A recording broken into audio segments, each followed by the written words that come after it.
ছেলে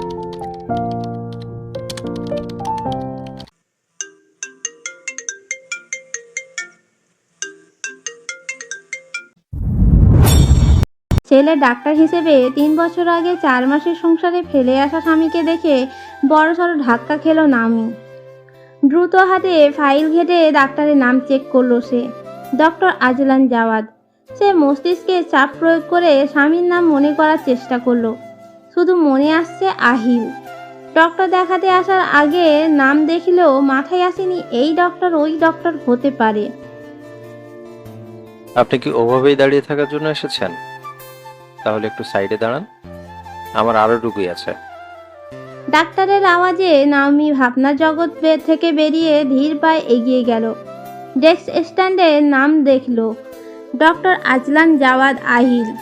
ঠিকই চিনেছে তাহলে। কোলে থাকা ছেলেকে আরো জোরে বুকে চেপে নিল, যেন কেউ কেড়ে নিয়ে যাবে। বসুন। নাওমি বসলে ডক্টর তাদের দিকে ভ্রু কুঁচকে তাকালো। নাওমি মাথা নিচু করে থাকলেও বুঝতে পারলো আহিলের চাহনি। নাওমির বুক ধক করে উঠল। চিনে যাবে না তো? ডক্টর আজলান ভালো করে পর্যবেক্ষণ করে মনে হলো সামনে বসে থাকা নারী ভীষণ রকমের টেন্স। কি সমস্যা? আজলানের গলায় এমন নরম সুর কত বছর পর শুনল নাওমি। অবশ্যই সবার সাথে এভাবেই কথা বলতো, শুধু নাওমি ছাড়া। হ্যাঁ, সমস্যা? নিচু স্বরটা ভীষণ চেনা লাগলো আহিলের কাছে, কিন্তু বুঝতে পারলো না কার কণ্ঠ। জি, আপনি চেম্বারে এসেছেন, নিশ্চয়ই কোনো সমস্যা আছে। আমার কোনো সমস্যা নেই। তাহলে আমার চেম্বারে? আমার না, না মানে ওর খুব জ্বর, কিছুতেই কমছে না। নাম কি? নাওমি চুপ করে আছে। কি হলো? দেখুন, সময় নষ্ট করবেন না আমার, রোগীর সিরিয়াল অনেক। আ- আদনান। আদনান? শুধু আদনান লিখুন। ওকে। বাবার নাম? নেই। আহিল এবার মাথা তুলে ভ্রু কুঁচকে তাকালো। মেয়েটার বয়স অনেক কম মনে হচ্ছে, এই বয়সেই। নেই মানে? হ্যাঁ, আচ্ছা, তাহলে মায়ের নাম বলুন, গার্ডিয়ান তো লাগবে। নূর। আপনার ছেলে কিংবা আপনাদের একটাই কি নাম? পুরো নাম কেন লাগবে? নাম হলেই তো হলো। কারণ এই আচরণটা কি অস্বাভাবিক না? নাওমি চুপ করে গেল। ঠিক তো, নার্ভাসনেসে অস্বাভাবিক আচরণ করে ফেলছে সে। নাওমি চুপ থাকতে দেখে আহিল আর কথা বাড়ালো না। ওকে বেডে শুয়ে দিন। আহিলের কথাই নাওমি চোখ তুলে তাকালো। নিকাবের আড়ালে নীল চোখ জোড়া দেখে আহিলের বুকটা কেমন যেন করে উঠল। সে দ্রুত দৃষ্টি সরিয়ে নিল। প্লিজ একটু দ্রুত করুন। কি করব? আদনানকে বেডে দিন, আমি চেক আপ করবো। নাওমি এটা শুনে কেমন যেন করে ছেলেকে চেপে ধরলো, যেন সে দিবে না। আহিলের চাহনি দেখে সে নিজেকে স্বাভাবিক করার চেষ্টা করে। ছেলেকে বেডে শুয়ে দিয়ে হাত শক্ত করে ধরে রাখলো। আহিলের চোখ এড়ালো না সেটা। হাতটা ছাড়ুন। হ্যাঁ, বললাম যে ওর হাতটা ছাড়ুন, আমার চেক আপ করতে সমস্যা হচ্ছে। আপনি তো হাতে চেক আপ করছেন না, তাহলে সমস্যা কেন হবে?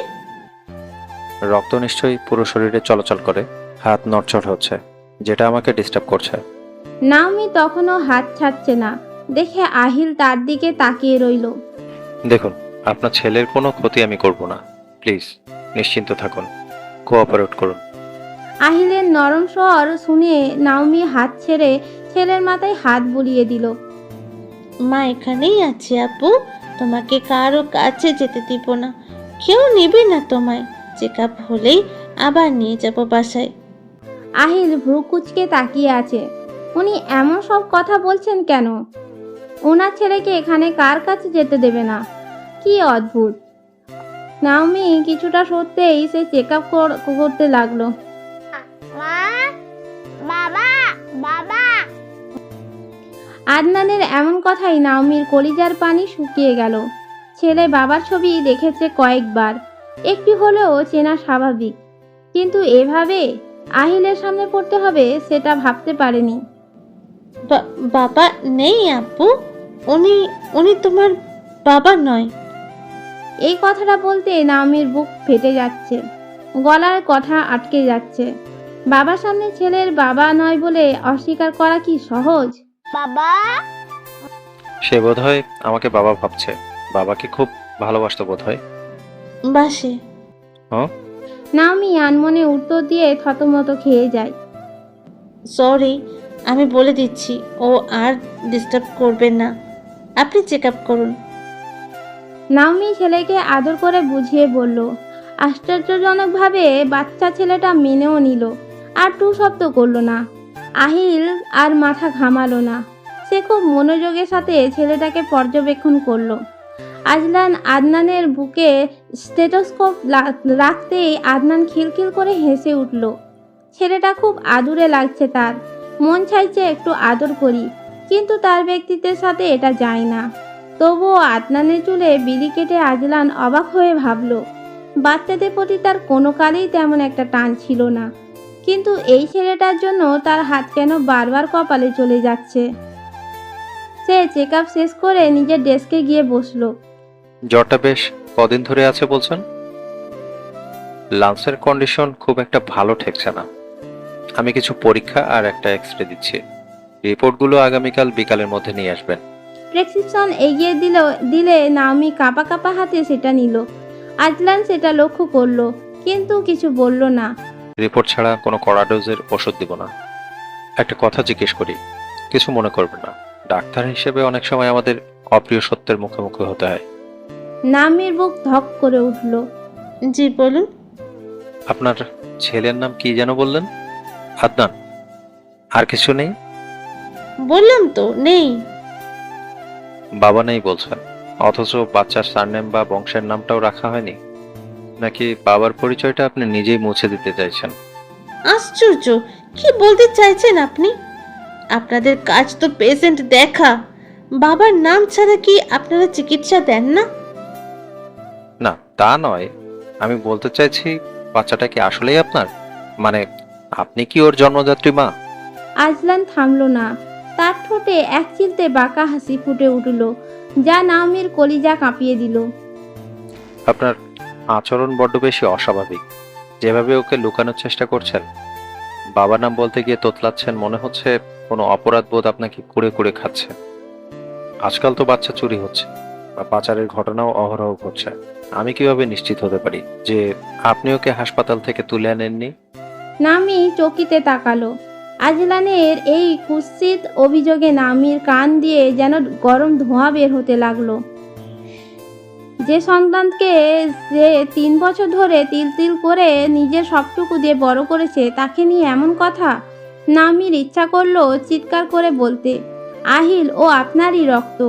নিজের সন্তানকে নিয়ে এমন কুৎসিত কথা বলতে বুক কাঁপলো না আপনার? কিন্তু সে নিজেকে সামনে নিল। ডক্টর আজলান আজওয়াত, একটা বাচ্চার মা ছাড়া আর কারোরই তার প্রতি এত মমতা থাকে না। আর আপনি ডাক্তার হয়ে এইটুকু তফাৎ বুঝলেন না? ও আমার ছেলে, আমার কলিজার টুকরো। চুরি করা বাচ্চা হলে নিশ্চয়ই টাকা খরচ করে ডক্টর দেখাতে আনতাম না। তাছাড়া আপনাকে আমি এই বিষয়ে কিছু বলার অধিকার দিইনি। আপনার দরকার ফি, সেটা আপনার ডেস্কে রাখলাম। টাকার গরম দেখাচ্ছেন মিসেস নূর। আপনি ডক্টর আজলান আজওয়াতকে চিনেন না। আমার এখানে ফি এর চেয়ে পেশেন্টের সিকিউরিটি আর লিগ্যালিটি অনেক বেশি ম্যাটার করে। টাকার গরম দেখাচ্ছি না, আর না তো কখনো পারবো। কোথায় আপনি, কোথায় আমি? কিন্তু আমার আর আমার সন্তানকে নিয়ে বাজে কথা বললে সেটার প্রতিবাদ করার মতো ক্ষমতা আমার আছে। নামি আর এক মুহূর্ত দাঁড়ালো না। আদনানের রাগ মিশ্রিত চাহনিকে উপেক্ষা করে আদনানকে শক্ত করে বুকে জড়িয়ে ধরে সে হনহন করে চেম্বারের দরজা খুলে বেরিয়ে গেল। তার যাওয়ার পথের দিকে তাকিয়ে আদনান রাগে ফুঁসতে লাগলো। একজন সাধারণ পেশেন্টের এত বড় সাহস যে তার মুখের ওপরে এভাবে কথা বলে চলে যায়। আচমকাই তার চোখ গেল ইন্টারকম ফোনের দিকে। শোনো, একটু আগে যে নিকাব পরা মহিলা আমার চেম্বার থেকে বের হলো, পেশেন্টের নাম আদনান। সিরিয়াল দেওয়ার সময় ওনার যে ফোন নাম্বার আর ডিটেলস এন্ট্রি করা হয়েছে সেই স্লিপের কপিটা এখনই আমার কেবিনে নিয়ে আসো। I need that. হাসপাতাল থেকে বের হয়ে নাওমি হাঁটছে। আজলানের তীক্ষ্ণ বাক্যগুলো তার কানে বাজছে। চোখ ফেটে জল আসতে চাইলো, কিন্তু নাওমি জোর করে তা চেপে রাখলো। এখন ভেঙে পড়লে চলবে না। এত সহজে সহ্য করে যদি এখন ভেঙে পড়ে তাহলে তো হবে না। মা পুনাচ্ছে। ছেলের কথায় ধ্যান ভাঙলো নাওমির। কি বলেছে বুঝতে পেরে ব্যাগের দিকে তাকালো। প্রাইভেট হচ্ছে। এতক্ষণ বুঝতে পারেনি, ফোন বের করতেই পরিচিত এক নম্বর। আই মে, তুই নাকি ডাক্তারের কাছে গিয়েছিস? কি হয়েছে আদনানের? আমায় কিছু জানাসনি কেন? তেমন কিছু না তুহি আপু, ও তো ঠান্ডা জ্বর লেগেই থাকে, জানো তো তুমি। আমাকে জানালি না তাই বলে? তোকে কতবার বলেছি আদনানের কোনো সমস্যা হলে সবার আগে আমাকে বলবি। তুই আমাকে ওর মা না ভাবলেও আমি ওকে আমার ছেলের মতোই দেখি। আপু, সকাল থেকে একটু বেশি লাগছে, তাই হুট করে এলাম বলে জানানো হয়নি। আর এইসব কি কথা? তুমি কোথায়? হাসপাতালে এসেছো? হ্যাঁ, হয়েছেই তো, খবর পেলাম তুই আসার। তুই গেটের কাছেই দাঁড়া, আমি আসছি। ফোনটা রেখে নাওমির একটা দীর্ঘশ্বাস ফেলল। এই শহরে তুহিই একমাত্র মানুষ যে তার অতীতের সবটুকু জানে। 4 মাসে সেই অভিশপ্ত সংসার ছেড়ে আসার পর যখন নামি বাবার বাড়ি সবাই চরিত্রহীন বলে দাগিয়ে দিয়েছিল, তখন এই তুহিই তাকে শক্ত হতে সাহায্য করেছিল। কয়েক মিনিটের মধ্যেই তুহি হনহন করে হেঁটে মেন গেটের সামনে চলে এলো। তুহি এই হাসপাতালেরই ল্যাবে টেকনিশিয়ান হিসেবে কাজ করে। সে ওদের দেখে দ্রুত এসে দাঁড়ালো। জ্বর কি বেশি? নাওমির অস্বাভাবিক শান্ত আচরণ ওর চোখে পড়লেও কিছু বলল না। গা তো প্রচণ্ড গরম। আমাকে তো জানাসনি। কখন থেকে এমন জ্বর? একা একা কিভাবে সামলেছিস? তোমাকে বলেছিলাম যে সেদিন থেকে এসেছে, ভেবেছিলাম কমে যাবে, তাই তোমায় আর জানাইনি। কোন ডাক্তার দেখালি? কি ওষুধ দিয়েছে? কোনো ওষুধ দেয়নি, কিছু ব্লাড টেস্ট আর একটা এক্সরে দিয়েছেন। বললেন রিপোর্ট ছাড়া কড়া ডোজের কোনো ঔষধ দেওয়া যাবে না। আগামীকাল বিকেলে রিপোর্ট নিয়ে যেতে বলেছেন। দেখি প্রেসক্রিপশনটা। আরে তুই তো ডক্টর আজনালকে দেখিয়েছিস। উনি পেডিয়াট্রিক্সে এই হসপিটালের বেস্ট ডাক্তার। ভালো হয়েছে ওনার অ্যাপয়েন্টমেন্ট পেয়েছিলি। নাওমি একটা ঢোক গিলল। তুহি ওর ব্যাপারে সবটা জানলেও কখনোই আজলানের ব্যাপারে কিছুই জানায়নি। সে জানাতে চায়নি। সে ভুলে যেতে চেয়েছিল ওই লোকের সাথে তার কোনো সম্পর্ক ছিল। শোন, টেস্টগুলো তো আমাদের ল্যাব থেকে করতে হবে। তুই কোনো চিন্তা করিস না, আমি নিজে দাঁড়িয়ে থেকে বিকেলের মধ্যে সব টেস্ট করিয়ে দিচ্ছি। আর রিপোর্টের কপিটাও আমি কালেক্ট করে নেব। তোকে কাল আর কষ্ট করে বাচ্চার এই জ্বরের মধ্যে হসপিটালে আসতে হবে না। আমি ওনার চেম্বারে রিপোর্ট দেখিয়ে ওষুধ লিখে নিয়ে তোর বাসায় চলে যাব। তুহি এই আন্তরিক প্রস্তাব শুনে নাওমি হাসলো। এই মেয়েটা ওর রক্তের কেউ না হলেও খুব বেশি আপন। এই দুনিয়ায় বোধহয় তুহি ছাড়া কেউ ওকে নিঃস্বার্থভাবে ভালোবাসেনি। তোমার আশা লাগবে না আপু, তুমি আমাকে রিপোর্ট কালেক্ট করে দিও, আমি নিয়ে নেব। কোনো দরকার নেই এই অসুস্থ বাচ্চাটাকে নিয়ে টানাটানি করার। আর তোর স্কুল আছে না? আজ ছুটি নিয়েছিস নিশ্চয়ই। হুম। আমি এনে দেব। তোর বাসায় যেতে না বললে সরাসরি না করবি, যাব না, গেট থেকে দিয়ে আসবো। তাও না হলে যা, তোর স্কুলে গিয়ে দিয়ে আসবেন। তুহির এমন কথায় আবার হাসলো নাওমি। এই মেয়েটা ওর চেয়ে বয়সে বড় হলেও মনটা বাচ্চাদের মতো। কি বলছো এসব তুহি আপু? তোমাকে আমার বাসায় আসতে বারণ করব আমি? তাহলে এমন করিস কেন কথায় কথায়? নিশ্চয় আমি তোর বাসায় যাই, তোর ছেলেকে আদর করি, এটা তোর পছন্দ নয়। নাওমি ছলছল চক্ষু নিয়ে বলল, যার কেউ নেই তাকে বোধহয় সবাই এমন করে, তাই না আপু? তুহি চমকে নাওমির দিকে তাকিয়ে হেসে ফেলল। এই মেয়ে, কাঁদছিস কেন? আমি মজা করছিলাম। তুই জানিস না আমি কেমন। তুমি তো জানো তুমি ছাড়া আমার আর কেউ নেই, তাহলে এসব বলো কেন? কে বলেছে কেউ নেই? এই যে আদনান আছে, আর কি লাগবে তোর? নাওমি আদনানের দিকে তাকিয়ে স্নান হাসলো। সত্যিই তো, এই বাচ্চাটাই তো তার কলিজা।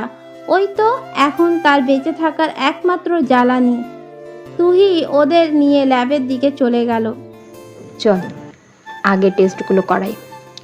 ল্যাবের বয়দের বলে আমি নিজেই স্যাম্পল কালেকশন আর এক্স রের ব্যবস্থা ঝটপট করে দিচ্ছি।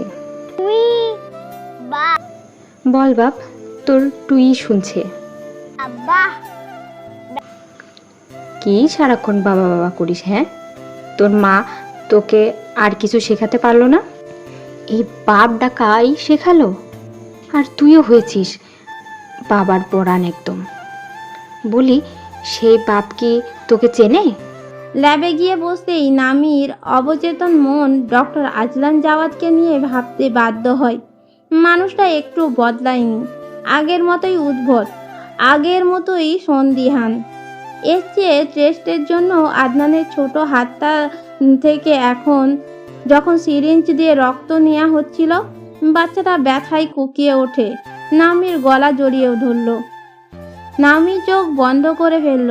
বাচ্চার পিঠে হাত বুলাতে বুলাতে সে ওকে শান্ত করার চেষ্টা চালালো। এটা এই তো বাবা, শেষ, আর ব্যথা নেই। যা বাসায় ফিরে যা। রিপোর্টের জন্য তোকে কাল আর এই অসুস্থ বাচ্চাটাকে নিয়ে হসপিটালে এসে রোদে পুড়তে হবে না।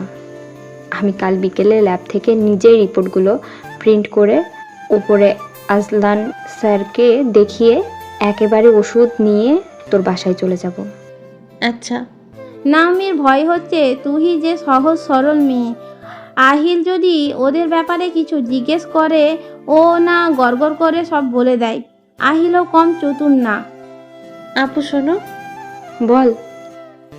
ডক্টর যদি আদনানের বাবার ব্যাপারে কিছু জানতে চায়, তুমি কিন্তু কিছু বলবে না। আজলান স্যার কেন ওর বাবার ব্যাপারে জিজ্ঞেস করবে? আসলে আপু হয়েছে কি, উনি বাবার নাম জিজ্ঞেস করছিল, আমি নেই বলেছি। এই নিয়ে উনি বোধহয় সন্দিহান। আরে বোকা, ডাক্তাররা জাস্ট ফর্মালিটির জন্য ফ্যামিলি হিস্ট্রি জানতে চায়। ওনার তো আর খেয়ে দে কাজ নেই যে এক পেশেন্টের বাচ্চার বাবার খোঁজ যে গোয়েন্দাগিরি করবেন। তুহি ওকে আশ্বস্ত করে বাসায় পাঠালো। ডক্টর আজলান জাওয়াদ একজন অন্তত ব্যস্ত চাইল্ড স্পেশালিস্ট। চেম্বার শেষ হতেই তাকে আবার ইনডোর রাউন্ডে যেতে হলো। মাত্র ফিরে আসতেই আজলানের অ্যাসিস্ট্যান্ট শুভ এসে তাকে একটা সিরিয়াল স্লিপের কপি এনে দিল। কিন্তু ততক্ষণ আগের সেই ঘটনা তার প্রাত্যহিক পেশাগত ব্যস্ততার নিচে চাপা পড়ে গেল। রেখে দাও ওখানে। আর পেশেন্ট আছে আজ? না স্যার, আজকের মতন পেশেন্ট দেখা শেষ। শুভর কথা শুনে আজলান তার স্লিপটার দিকে তাকালো না। একটা দীর্ঘশ্বাস ফেলে চেয়ারের ব্যাকরেস্টে মাথা ঠেকিয়ে চোখ বন্ধ করে নিল।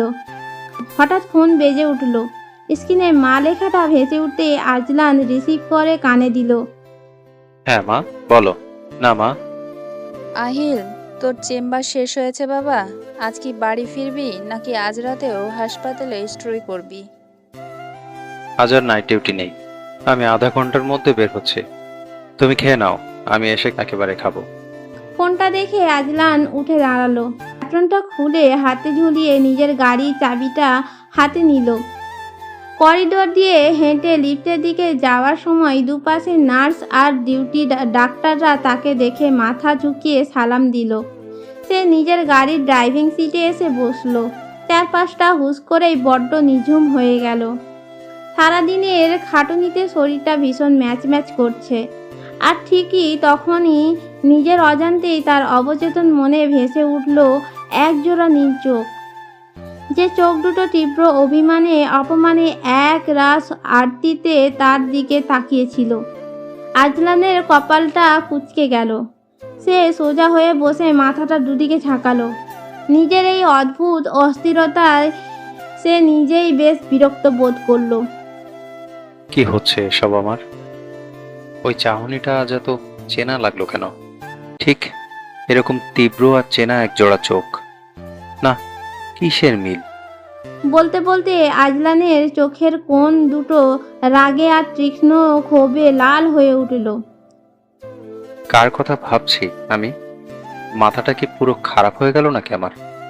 ওই বেইমান ক্যারেক্টারলেস মেয়েটার কথা আমি এখনো ভাববো, যে অন্যের হাত ধরে আমার সংসার এক লাথি মেরে ভেঙে চলে গেল?